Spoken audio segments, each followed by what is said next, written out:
Is it a challenge to inoculate tomatoes with the ToBRFV virus?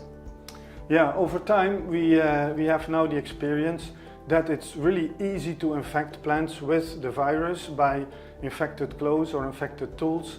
Just a short moment of contact will infect a healthy plant.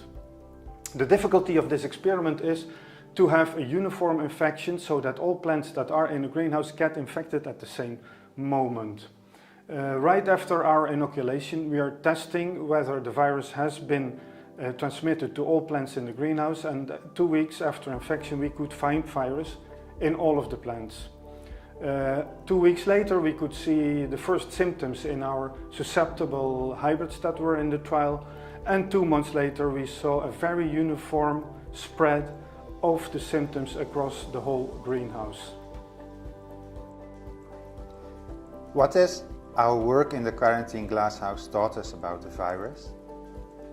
So after the experiment we know that we are able to uniformly infect a greenhouse. We know that the behavior of our susceptible and resistant hybrids that were in trial behave according to what we would have expected based on what we know from growers' greenhouses.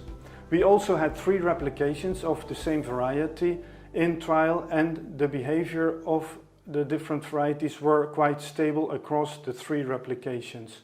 So we believe that we have good data to be able to predict the performance of our new hybrids under grower conditions. We believe we have a good tool in our hands to predict hybrid performance.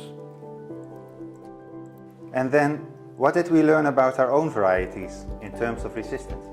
Yeah, when we started out the experiment, we realized that we were testing under very tough conditions because the varieties were infected at the very early plant stage, much earlier than what would happen at the grower place. But in spite of these very difficult conditions, we were happy to see the performance of our beef varieties, our commercial beef varieties, Novero and Ferreira.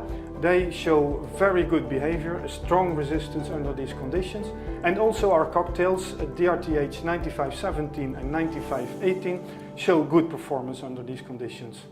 Next to those commercial, semi-commercial varieties, we also have a whole series of new hybrids in different important segments that are showing a high level of resistance. We are now evaluating the agronomics of those varieties to be able to deliver a high level of resistance in combination with excellent agronomics to the market.